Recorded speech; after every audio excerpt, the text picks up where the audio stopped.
जय सियाराम साथियों, नमस्कार। मैं संतोष शर्मा और आप देख रहे हैं पंडित संतु गुरु जी। आज हम श्री गोविंद शरणागति स्तोत्र को सुनेंगे और सीखेंगे। साथ ही भगवान से प्रार्थना करेंगे कि प्रभु, जिस प्रकार आपने आपकी शरण में आए हुए शरणागतों का उद्धार किया है, उन पर कृपा करी है, उसी प्रकार आप हम पर, हमारे परिवार पर भी कृपा करिए।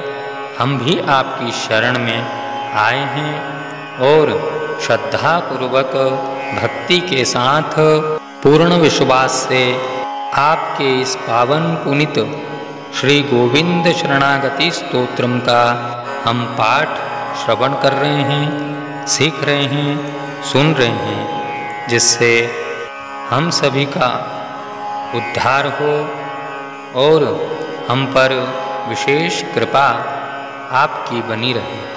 आइए इसी के साथ हम इस पावन स्तोत्र को श्रवण करते हैं। श्री गोविंद शरणागति स्तोत्रम। गोविंद गोकुलपते वसुदेव सूनो, गोपाल कृष्ण गरुड़ध्वज गोपीनाथ, श्रीवासुदेव पुरुषोत्तम पद्मनाभ, त्रायस्व हरे शरणागतं मां, ब्रह्मण्यदेव जनवल्लभ दीनबन्धो, लक्ष्मीनिवास करुणालय कंसशत्रो, वैकुण्ठनाथ धरणीधर धर्मरूप, त्रायस्व केशव हरे शरणागतं मां, लक्ष्मीपते कमललोचन कल्मषारे,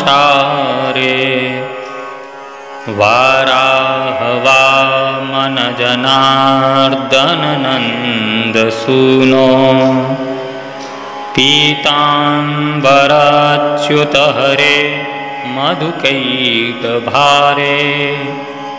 त्रायस्व केशव हरे शरणागतं मां, श्रीरामचन्द्र रघुनाथ जगच्चरण्य, राजीवलोचन धनुर्धर रावणारे, सीतापते रघुपते रघुवीर राम, त्रायस्व केशव हरे शरणागतं मां, नारायणाव्यय विभो भवबन्धनाश, वेदांत वेद्य यदुनन्दन विश्वरूप, श्रीवासश्रीधर गदाधर शङ्खपाणे, त्रायस्व केशव हरे शरणागतं मां, गोपीपते यदुपते नवनीत चौर, वृन्दावनेश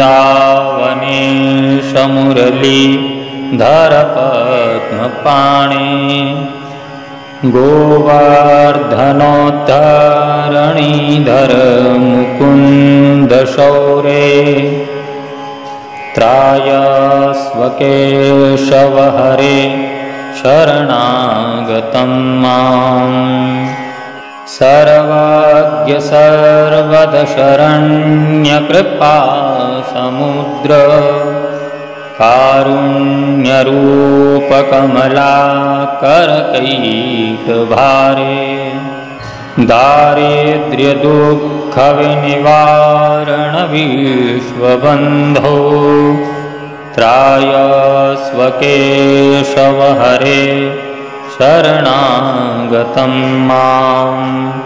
हे राधिका प्रियानन्द मुकुन्द कृष्ण विश्वेश्वराखिल गुरो कमायताक्ष नारायणादिपुरुषेश पुराण विष्णु त्रायस्व केशव हरे शरणागतं माम्। हे ईड्ययादवपते सरसीरुहाक्ष चैतन्यरूप परमेश्वर पूर्णकाम अध्यात्मदीप परमेश पुराण जिष्णु त्रायस्व केशव हरे शरणागतं माम्। पद्मापते मधुरिपो जगदेकसाक्षिन् भृत्यार्तिनाशन नरेश्वर देवदेव चाणूरमर्दन चतुर्भुज चक्रपाणे त्रायस्व केशव हरे शरणागतं माम्। भो राधिका हृदय जीवन सुन्दरांग ब्रह्मादिदेव परिपालक दैत्य शत्रो केशी प्रलम्बक धेनुक प्राणहारिन् त्रायस्व केशव हरे शरणागतं माम्। भो राधिका हृदय जीवन सुन्दरांग ब्रह्मादिदेव परिपालक दैत्य शत्रो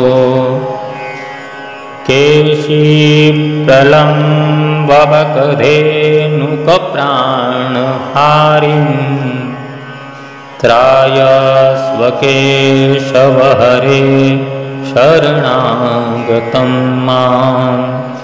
श्रीकृष्ण शरणस्तोत्रम्